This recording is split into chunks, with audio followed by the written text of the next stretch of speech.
What's going on, everybody? GemMint here with today's new comic book day reviews for Wednesday, September 21st. And as always, I'm going to review the books that I read as spoiler-free as possible. Real quick, I don't want to take too much time, but we do have our Indiegogo campaign live right now for the Vampirella Year 1 exclusive drawn by my daughter, Jade Hope. Links in the description. Make sure to scoop one up before it's too late. Also, I'm going to be live on Whatnot later today, 2 p.m. Pacific, 5 p.m. Eastern. We have 5 Spider-Man giveaways and a ton of amazing modern variants. I picked up a new collection, $1 starts, 15-second auctions. That's all I'm going to do. Let's jump into the reviews. First of all, I want to give a shout out to Scout Comics. They have a new book coming out called Category 0 Conflict by Camille, Lima, and Dow. This comes out in October. I got an advanced read, and you could actually read 1 through 5 on Scout's website as well. But this is the story of a scientific breakthrough that we see in the past that leads to basically the end of civilization, creates these 1%ers. We don't really see it in the issue yet, but I guess they get superpowers and it causes a bunch of chaos and basically the fall of society. Dope book, nice clean modern artwork. I dug it. And big shout out to Valiant. They sent us a early look at Bloodshot #1. This is Bloodshot Unleashed. And this is actually the ash can, so it's black and white, has this little label on the back here.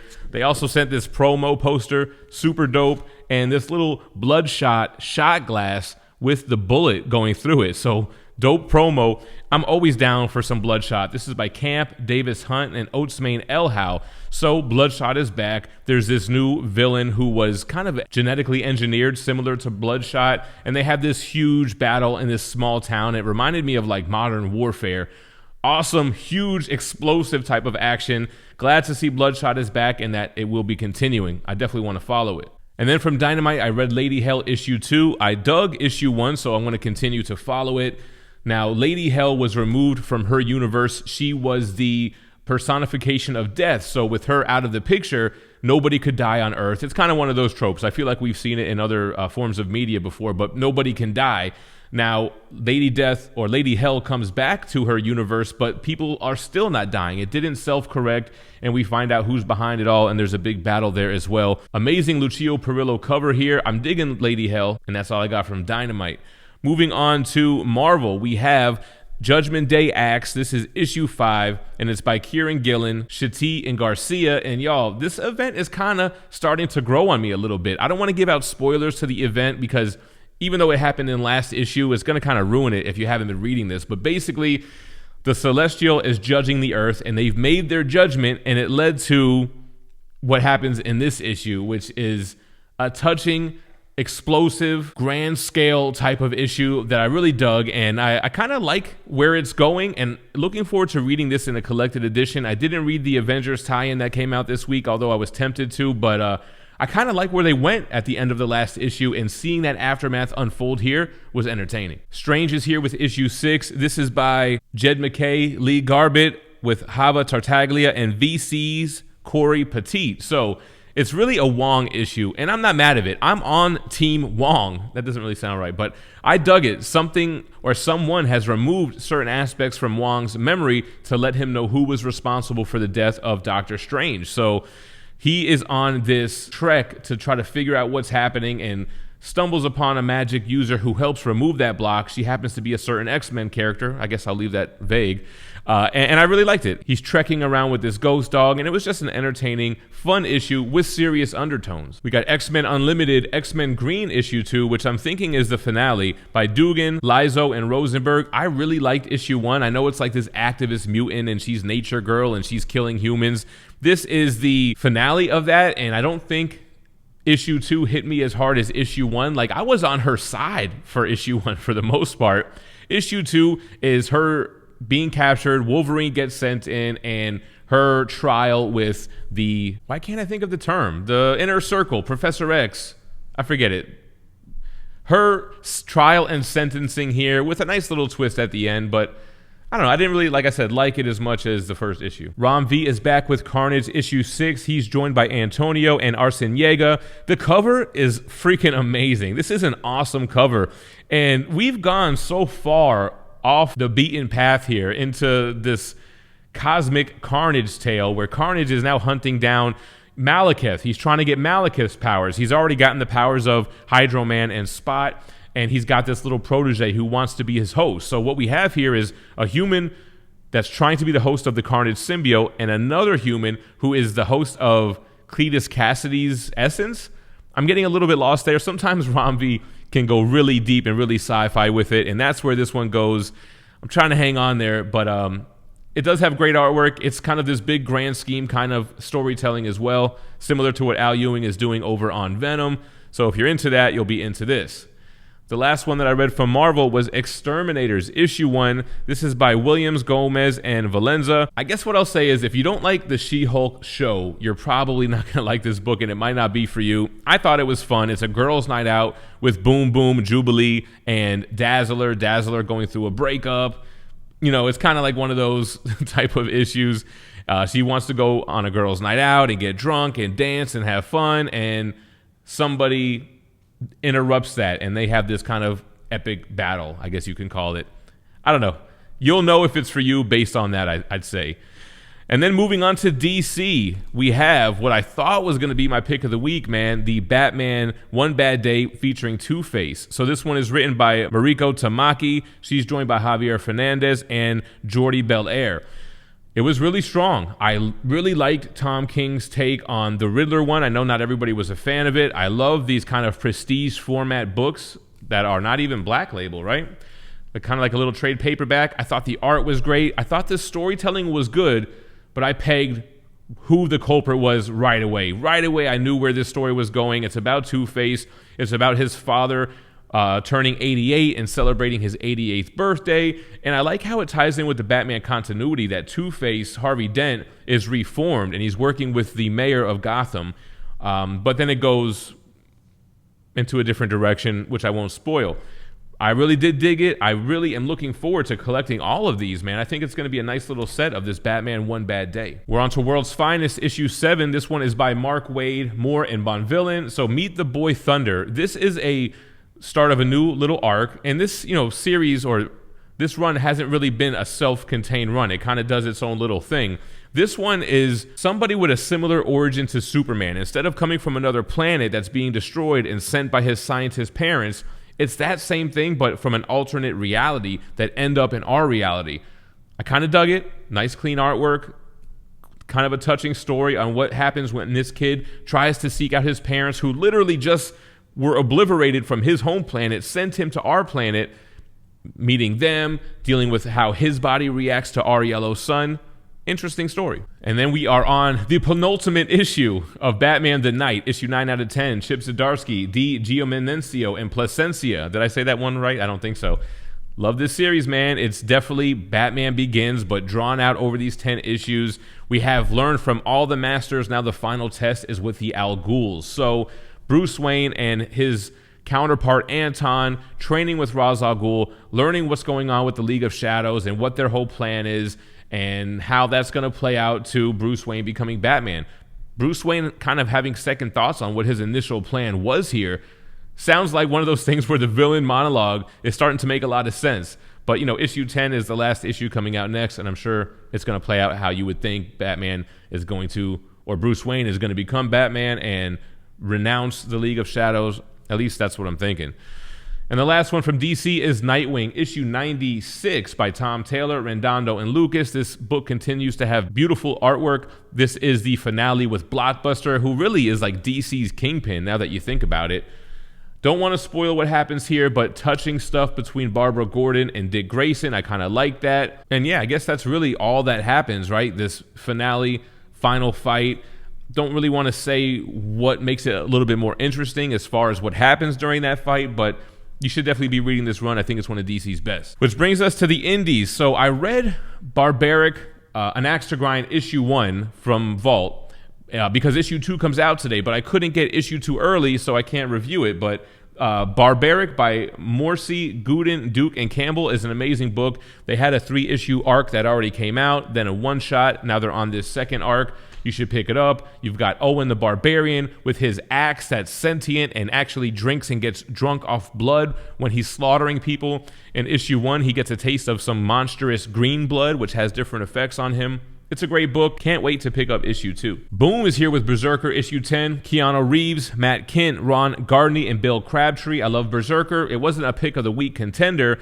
It was a little bit of a slow issue here, but Unut's therapist getting a little bit of touch of his power, and she's now going to be going off the rails. I don't think she's going to be working for whoever she's working for much longer. She's going to be with Unut, getting to the bottom of his origin and his powers. And yeah, interesting issue for sure. Boom has a new number 1, Stuff of Nightmares, by the one and only, the legend, R.L. Stine. He's joined by A.L. Kaplan and Roman Titov. So had to pick it up. I grew up going to the Scholastics book fair, picking up Goosebumps and Lamborghini posters and fat erasers. So I had to read this, and it's very much like a Tales of the Crypt type of setup. Like you have this like creature introducing the story and kind of bookending the story about this scientific base on a beach that these people stumble across. They hear screams, and it's scientists experimenting, essentially creating life, almost like a Frankenstein type of story. I dug it. I'll continue to read Stuff of Nightmares. I didn't pick up Creeper 1. That's not really my thing. But for R.L. Stine, I went into that horror realm.